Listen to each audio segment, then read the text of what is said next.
Hi friends, मैं आकांक्षा Sharma GK with आकांक्षा में आपका स्वागत करती हूँ। आज मध्य प्रदेश सामान्य ज्ञान 1000 वन लाइनर का आज हम 11वां भाग पढ़ने वाले हैं। लगभग 458 प्रश्न हम इसके कर चुके थे और आज हम इसके आगे के क्वेश्चन स्टार्ट करेंगे। ये जो क्वेश्चन है, आप मध्य प्रदेश की किसी भी एग्ज़ाम की तैयारी कर रहे हैं, भले MPPSC हो, भले MP पटवारी हो या व्यापम का कोई भी एग्ज़ाम हो, ये आपके लिए बहुत ज़्यादा इंपॉर्टेंट रहेंगे। इसमें मैंने सभी समय जो भी प्रश्न पूछे जाते हैं उनको कवर किया गया है। तो आज हम ये 11वां भाग पढ़ने वाले हैं। इसके अलावा फ्रेंड्स, ये मेरा प्रीलिम्स का पैकेज है। 12 बुकलेट आपको प्री के पैकेज में मिलती हैं। अगर आप टेस्ट सीरीज़ लेना चाहते हैं तो साथ में आप टेस्ट सीरीज़ भी ले सकते हैं, जिसकी जानकारी मैं आपको आगे देती हूँ। और ये बहुत ही अच्छे तरीके से बनाए गए नोट्स हैं, यूनिट वाइज नोट्स हैं। अगर आप ये लेना चाहते हैं तो आप मुझे व्हाट्सअप कर सकते हैं। चलिए पहले क्वेश्चन देखते हैं, उसके बाद आगे की बातें करेंगे। 458 क्वेश्चन हम कर चुके थे, 459 क्वेश्चन से स्टार्ट करते हैं। कोल जनजाति जो मध्य प्रदेश में है वो कहाँ पर निवास करती है? तो कोल जनजाति मध्य प्रदेश में कहाँ निवास करती है? तो जबलपुर, शहडोल, सतना, सीधी और रीवा में। कहाँ पर निवास करती है? जबलपुर, शहडोल, सतना, सीधी और रीवा में कोल जनजाति निवास करती है। सर्वाधिक हाइड्रेन जल पंप कहाँ पर है? मध्य प्रदेश में सबसे ज़्यादा हाइड्रेन जल पंप कहाँ पर है? तो ये है खरगोन में। कहाँ पर है? खरगोन में।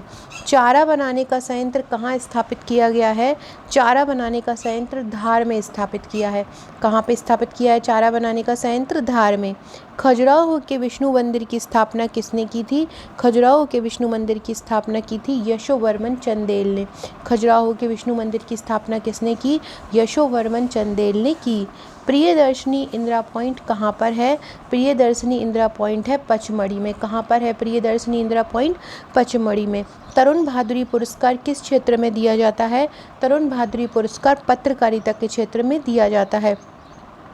राज्य में विश्वामित्र पुरस्कार किसको दिया जाता है? विश्वामित्र पुरस्कार खेल प्रशिक्षक को दिया जाता है। किसको?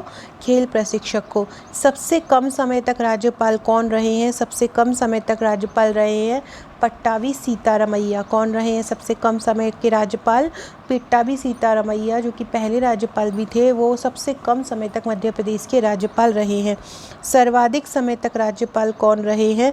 हरिविनायक पाटस्कर। सबसे कम समय तक कौन से रहे हैं? पट्टाभी सीतारमैया। और सबसे ज़्यादा समय तक कौन रहे हैं? सबसे ज़्यादा समय तक रहे हैं हरिविनायक पाटस्कर। तो सबसे कम समय तक कौन रहे हैं? पट्टाभी सीतारमैया। और सर्वाधिक समय तक कौन रहे हैं? हरिविनायक पाटस्कर। फ्रेंड, अगर आप जीके की ट्रिक चाहते हैं, मध्य प्रदेश हो या इंडिया का जीके, उसमें बहुत सारे ऐसे टॉपिक जो याद नहीं होते। अगर हम देखें कि हमको पूरे मध्य प्रदेश के राज्यपाल याद करने हैं या मध्य प्रदेश के मुख्यमंत्री याद करते, तो याद नहीं होते हैं भारत के पूरे प्रधानमंत्री। तो इसके लिए मैंने एक ट्रिक का चैनल बनाया है, जीके ट्रिक बाय आकांक्षा। आप उसकी लिंक मैं डिस्क्रिप्शन बॉक्स में डाल दूँगी और मैं कमेंट बॉक्स में भी डाल दूँगी। तो आप कमेंट सेक्शन में जाके मैंने पिन कर दूंगी, तो आप वहाँ से जाके उस चैनल को ज्वाइन कर लीजिएगा। वहाँ पे आपको बहुत अच्छा ट्रिक मिलेगा। तो सबसे कम समय तक पट्टाभी सीतारमैया और सबसे अधिक समय तक हरिविनायक पाटस्कर। मध्य प्रदेश की जनजाति को आदिवासी नाम से सुशोभित करने वाला कौन व्यक्ति है? ठक्कर बाबा। मध्य प्रदेश की जनजाति को किसने आदिवासी कह के पुकारा था? ठक्कर बाबा ने पुकारा था। झीलों का शहर नाम से कौन सा जिला प्रसिद्ध है? भोपाल झीलों के शहर के नाम से प्रसिद्ध है। अमृता शेरगिल के क्षेत्र में, अमृता शेरगिल जो फेलोशिप दी जाती है वो किस क्षेत्र में दी जाती है? ललित कला के क्षेत्र में अमृत शेरगिल फेलोशिप दी जाती है। देश का प्रथम विकलांग पुनर्वास केंद्र कार्यालय कहाँ पर है? तो देश का पहला विकलांग पुनर्वास केंद्र कार्यालय है जबलपुर में। कहाँ पर है देश का? भारत का पहला विकलांग पुनर्वास केंद्र कार्यालय कहाँ पर है? जबलपुर में। मध्य प्रदेश का सबसे बड़ा शक्कर कारखाना कहाँ है? शक्कर कारखाना है बरलाई में। रिलायंस समूह द्वारा गैस आधारित विद्युत संयंत्र किस जिले में स्थापित किया गया है? शहडोल में। कहाँ पे किया गया है? शहडोल में। फ्रेंड्स, आप लोग कमेंट करने में बहुत ज़्यादा कंजूसी करते हैं, कमेंट ज़रूर किया कीजिए अगर आपको वीडियो अच्छे लगते हैं। उससे मुझे पता चलता रहता है कि कौन कौन मेरे वीडियोज़ देखता है, किनको मेरे वीडियोज़ अच्छे लगते हैं, और मैं उनको जानने भी लगती हूँ। तो प्लीज़ कमेंट करके ज़रूर बताइएगा कि आपको वीडियो कैसा लगा। इसके अलावा जो भी आप इससे पर वीडियो चाहते हैं वो भी मेरे को बताइएगा।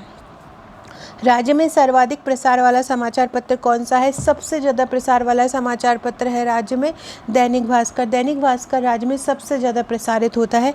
महर्षि महेश योगी वैदिक विश्वविद्यालय कहाँ पर है? महर्षि महेश योगी वैदिक विश्वविद्यालय है कटनी में। कहाँ पर है? कटनी में। सुशासन एवं नीति विश्लेषण स्कूल कहाँ पर है? सुशासन एवं नीति विश्लेषण स्कूल है भोपाल में। कहाँ पर है सुशासन एवं नीति विश्लेषण स्कूल? तो ये है भोपाल में। अगला क्वेश्चन है मध्य प्रदेश में राष्ट्रीय सोयाबीन अनुसंधान केंद्र कहाँ पर है? तो मध्य प्रदेश में राष्ट्रीय सोयाबीन अनुसंधान केंद्र है इंदौर में। कहाँ पर है मध्य प्रदेश में राष्ट्रीय सोयाबीन अनुसंधान केंद्र? इंदौर में है। मध्य प्रदेश में एकमात्र कृषि अभियांत्रिकी महाविद्यालय कहाँ पर है? तो एकमात्र कृषि अभियांत्रिकी महाविद्यालय है जबलपुर में। एकमात्र कृषि अभियांत्रिकी महाविद्यालय कहाँ पर है? जबलपुर में। नोट बनाने का कागज़ कहाँ पर बनाया जाता है? जो नोट होता है, मनी होता है, पैसा होता है, उसका जो कागज़ होता है वो कहाँ बनाया जाता है? होशंगाबाद में बनाया जाता है। करेंसी नोट प्रेस कहाँ पर है? करेंसी नोट प्रेस देवास में है। कहाँ पर है? देवास में। प्रीलिम्स के लिए मैंने क्रैश कोर्स चला रही हूँ एन सीरीज़ नाम से, उसके लगभग 29 वीडियो हो चुके। ऐसे ही एमपी पटवारी का जल्द स्टार्ट करने वाली हूँ क्रैश कोर्स।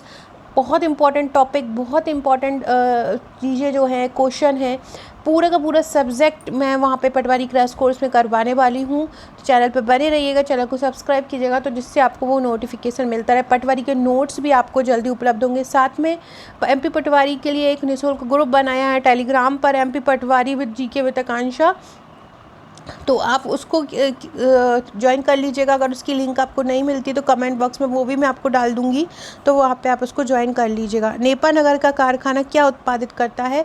तो जैसे कि होशंगाबाद में नोट का कागज़ बनता है, ऐसे नेपा नगर के कारखाने में अखबारी कागज़ बनता है। क्या बनता है? अखबारी कागज़।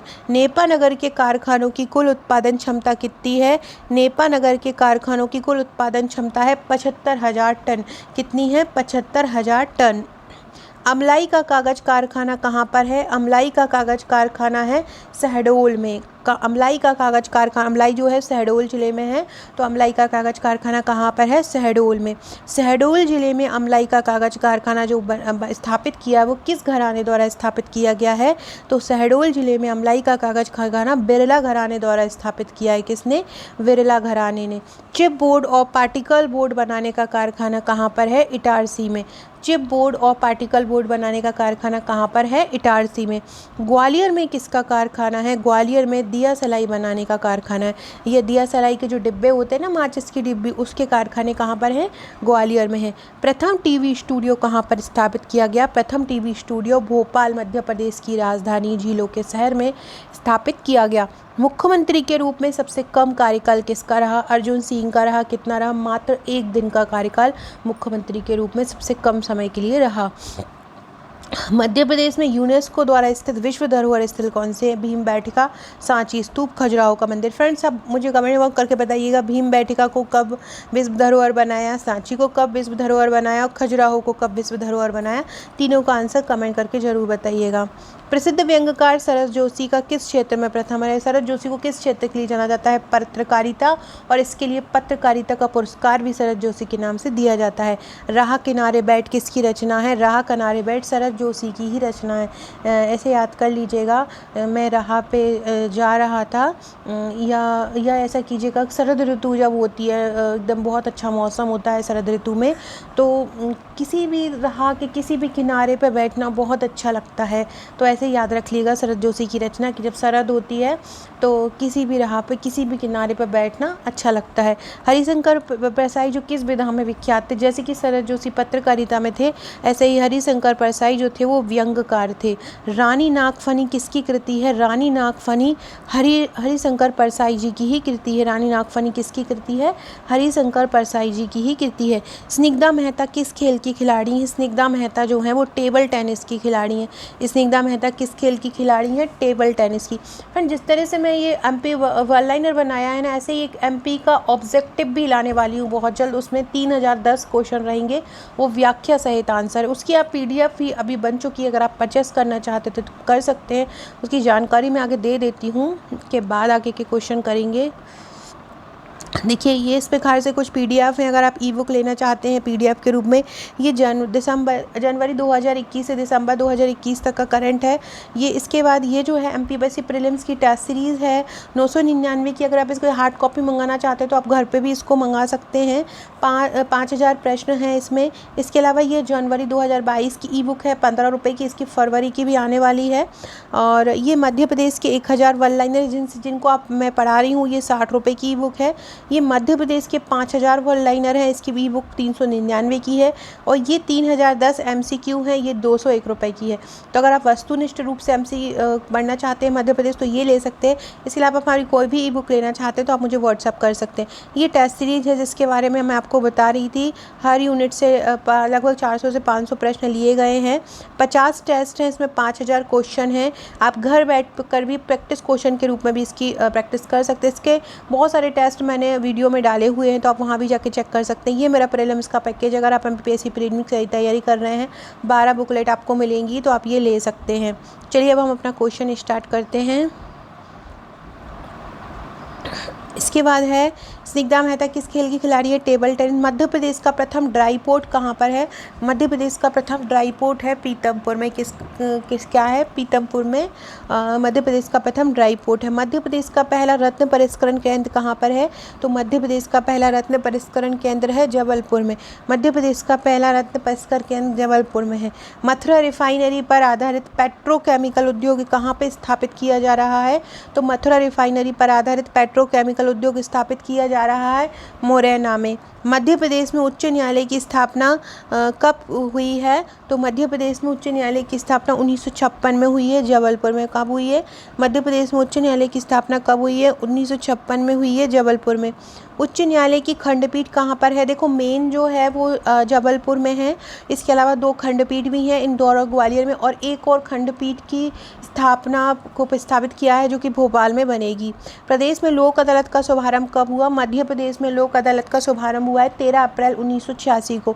मध्य प्रदेश में डाक तार परिमंडल का गठन कब हुआ? 1 अप्रैल 1962 को। पहला सौर ऊर्जा ग्राम कौन सा है? कस्तूरबा ग्राम पहला सौर ऊर्जा ग्राम है। भारत का जिब्राल्टर किसको कहा जाता है? ग्वालियर के किले को भारत का जिब्राल्टर कहा जाता है। मध्य प्रदेश की जीवन रेखा कौन सी है? नर्मदा नदी है।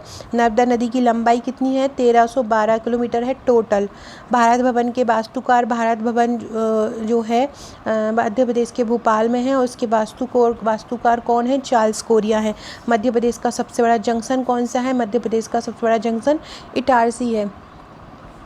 फ्रेंड डिस्क्रिप्शन बॉक्स में WhatsApp, Telegram, Facebook, Insta, Twitter की लिंक मिलेगी, आपको जरूर जुड़ जाइएगा, वहाँ आपको इंपॉर्टेंट फैक्ट मिलते रहेंगे। एशिया का सबसे बड़ा सोयाबीन संयंत्र कहाँ पर है? उज्जैन में है। एशिया का प्रथम शारीरिक प्रशिक्षण महाविद्यालय कहाँ पर है? एशिया का पहला शारीरिक प्रशिक्षण महाविद्यालय है ग्वालियर में। कहाँ पर है? ग्वालियर में। राज्य की पहली नगर पालिका दतिया में है, और ये कब स्थापित हुई थी? 1907 में स्थापित हुई थी, और मध्य प्रदेश की पहली नगर पालिका है दतिया। मध्य प्रदेश में शिशु लिंगानुपात कितना है? मध्य प्रदेश में शिशु लिंगानुपात है 918। मध्य प्रदेश में ऋतु वैधशाला कहाँ पर है? तो मध्य प्रदेश में ऋतु वैधशाला है इंदौर में। क्षेत्रफल की दृष्टि से मध्य प्रदेश का सबसे बड़ा संभाग कौन सा है? जबलपुर। सबसे छोटा संभाग कौन सा है? नर्मदापुरम। याद रखिएगा, क्षेत्रफल की दृष्टि से सबसे बड़ा संभाग जबलपुर, सबसे छोटा संभाग नर्मदापुरम। क्षेत्रफल की दृष्टि से सबसे बड़ा जिला कौन सा है? छिंदवाड़ा। जनसंख्या की दृष्टि से सबसे बड़ा संभाग कौन सा है? जबलपुर है, और सबसे छोटा संभाग कौन सा है? होशंगाबाद है। प्रदेश का प्रथम परमाणु बिजली घर कौन सा है? चुटका गांव। फ्रेंड्स ये थे आज के हमारे 518 क्वेश्चन हो चुके हैं। बाकी के लगभग 500 क्वेश्चन और बचे हैं, तो वो हम नेक्स्ट वीडियो में पढ़ेंगे। वीडियो अच्छी लगे तो लाइक शेयर सब्सक्राइब जरूर कीजिएगा, कमेंट कीजिएगा। जल्दी ही पटवारी प्रश्न बैंक में लेके आने वाली हूँ। एमपीएससी के लिए भी वो लाभदायक रहेगा, और आने वाले व्यापम के सभी एग्जाम के लिए वो लाभदायक रहेगा। उसे ज़रूर ज्वाइन कीजिएगा। Okay friends, thank you.